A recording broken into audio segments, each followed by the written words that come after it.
Bien-aimés dans le Seigneur, en ce lundi 9 août 2021, je vous dis bonjour dans le nom de notre Seigneur. Le Seigneur nous appelle, le Seigneur nous rassemble, le Seigneur nous unit, il est présent parmi nous. Mes chers amis, notre exhortation de ce matin nous sort de l'épître de Paul aux Corinthiens. Première épître de Paul aux Corinthiens, chapitre 12, du verset 12 au verset 27. Je ne vais pas le lire, mais je sais que vous connaissez déjà ce texte et vous le lirez vous-même à la maison. Mais l'apôtre Paul nous compare ici aux membres d'un corps. Il dit ainsi, le corps n'est pas un seul membre, mais il est formé de plusieurs membres. Voilà, nous sommes tous les membres d'un seul corps, le corps de Jésus-Christ. Et dans sa démonstration, Paul nous compare à une main. La main a 5 doigts. Mais si l'auriculaire est malade, le pouce aussi est malade avec. Pourquoi? Parce que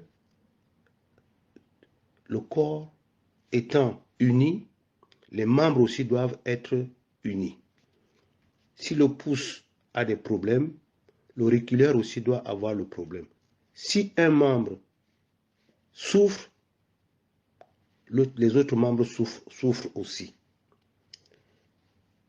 C'est pour cela que l'apôtre Paul nous demande qu'à travers nos diversités, nous devons faire notre unité.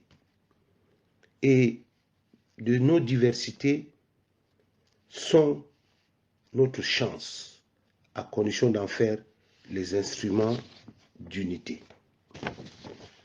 Bien-aimés, si nous faisons un petit effort pour découvrir ce que chacun de nous apporte d'original dans la vie de nos familles, dans la vie de nos associations, la liste est longue. Et nous allons découvrir que certains d'entre nous ont des dons. Certains ont des dons de la parole, d'autres sont des têtes pensantes, etc., etc. Et dans ce développement, l'apôtre ne parle pas de hiérarchie, ni de supériorité, ni d'esclaves, ni d'hommes libres. Toutes nos distinctions humaines ne comptent plus. Désormais, une seule chose compte, c'est notre baptême dans l'unique esprit. Notre participation à ce corps unique, le corps de Jésus-Christ. Les vues humaines ne sont plus de mise. Fini les considérations de supériorité ou d'infériorité.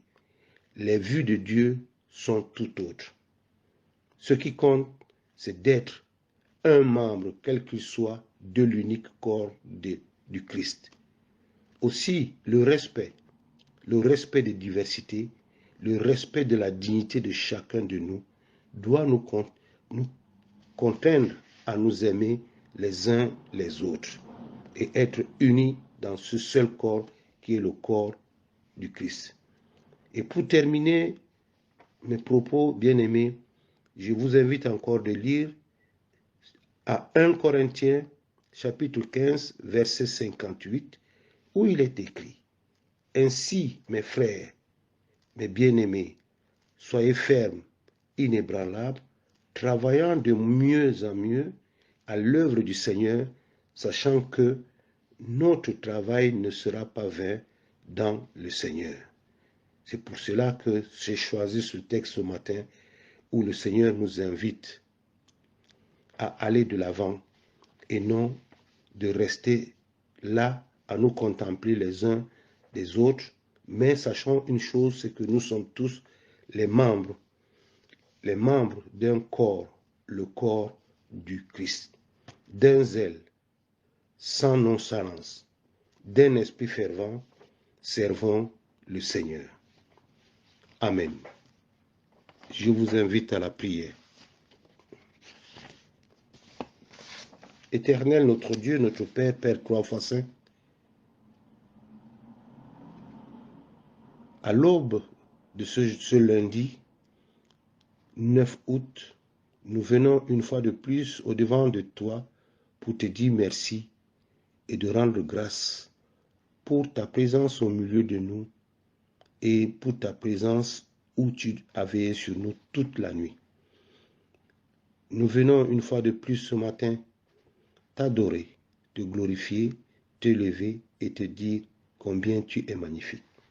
Merci Seigneur parce que tu es un Dieu d'amour, de miséricorde et que ce jour, tu es avec nous, tu vas nous conduire. Que cette semaine soit pour nous une semaine bénéfique. Tu as dit que nous sommes les membres d'un corps, le corps du Christ. Si plutôt les membres du corps qui paraissent être les plus faibles, il faut que les plus forts les aident. Nous devons tous nous aider les uns les autres. Merci Seigneur pour ce temps de partage que tu nous accordes ce matin. C'est au nom de ton Fils Jésus-Christ que je t'ai prié. Amen.